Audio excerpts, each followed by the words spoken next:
चार आने का हिसाब। बहुत समय पहले की बात है। चंदनपुर का राजा बड़ा प्रतापी था।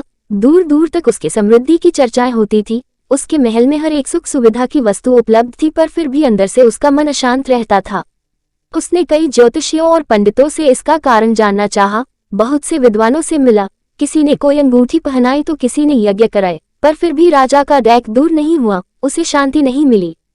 एक दिन भेष बदलकर राजा अपने राज्य की सैर पर निकला। घूमते घूमते वह एक खेत के निकट से गुजरा। तभी उसकी नजर एक किसान पर पड़ी। किसान ने फटे पुराने वस्त्र धारण कर रखे थे और वह पेड़ की छांव में बैठकर भोजन कर रहा था। किसान के वस्त्र देख राजा के मन में आया कि वह किसान को कुछ स्वर्ण मुद्राएं दे दे ताकि उसके जीवन में कुछ खुशियां आ पाए। राजा किसान के सम्मुख जाकर बोला, मैं एक राहगीर हूँ। मुझे तुम्हारे खेत पर ये 4 स्वर्ण मुद्राएं गिरी मिली। क्योंकि यह खेत तुम्हारा है इसलिए ये मुद्राएं तुम ही रख लो। किसान, न सेठ जी, ये मुद्राएं मेरी नहीं है। इसे आप ही रखें या किसी और को दान कर दे, मुझे इनकी कोई आवश्यकता नहीं। किसान की यह प्रतिक्रिया राजा को बड़ी अजीब लगी। वह बोला, धन की आवश्यकता किसे नहीं होती, भला आप लक्ष्मी को ना कैसे कर सकते हैं। सेठ जी, मैं रोज 4 आने कमा लेता हूँ और उतने में ही प्रसन्न रहता हूँ। किसान बोला, क्या आप सिर्फ 4 आने की कमाई करते हैं और उतने में ही प्रसन्न रहते हैं? ये कैसे संभव है? राजा ने अचरज से पूछा। सेठ जी, किसान बोला, प्रसन्नता इस बात पर निर्भर नहीं करती कि आप कितना कमाते हैं या आपके पास कितना धन है। प्रसन्नता उस धन के प्रयोग पर निर्भर करती है। तो तुम इन 4 आने का क्या क्या कर लेते हो? राजा ने उपहास के लहजे में प्रश्न किया।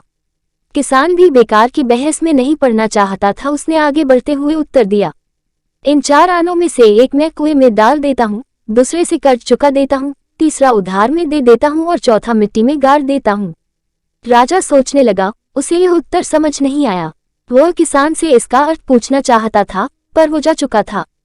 राजा ने अगले दिन ही सभा बुलाए और पूरे दरबार में कल की घटना कह सुनाए और सबसे किसान के उस कथन का अर्थ पूछने लगा। दरबारियों ने अपने अपने तर्क पेश किए, पर कोई भी राजा को संतुष्ट नहीं कर पाया।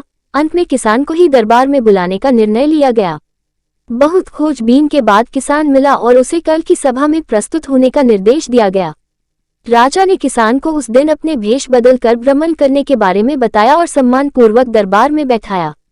मैं तुम्हारे उत्तर से प्रभावित हूँ और तुम्हारे 4 आने का हिसाब जानना चाहता हूँ। बताओ, तुम अपने कमाए 4 आने किस तरह खर्च करते हो जो तुम इतना प्रसन्न और संतुष्ट रह पाते हो? राजा ने प्रश्न किया। किसान बोला, हुजूर, जैसा कि मैंने बताया था, मैं 1 आना कुएं में डाल देता हूँ, यानी अपने परिवार के भरण पोषण में लगा देता हूँ। दूसरे से मैं कर्ज चुकता हूँ, यानी इसे मैं अपने वृद्ध माँ बाप की सेवा में लगा देता हूँ। तीसरा मैं उधार दे देता हूँ, यानी अपने बच्चों की शिक्षा दीक्षा में लगा देता हूँ। और चौथा मैं मिट्टी में गाड़ देता हूँ, यानी मैं 1 पैसे की बचत कर लेता हूँ ताकि समय आने पर मुझे किसी से मांगना ना पड़े और मैं इसे धार्मिक, सामाजिक या अन्य आवश्यक कार्यों में लगा सकूं। राजा को अब किसान की बात समझ आ चुकी थी। राजा की समस्या का समाधान हो चुका था। वह जान चुका था कि यदि उसे प्रसन्न एवं संतुष्ट रहना है तो उसे भी अपने अर्जित किए धन का सही उपयोग करना होगा।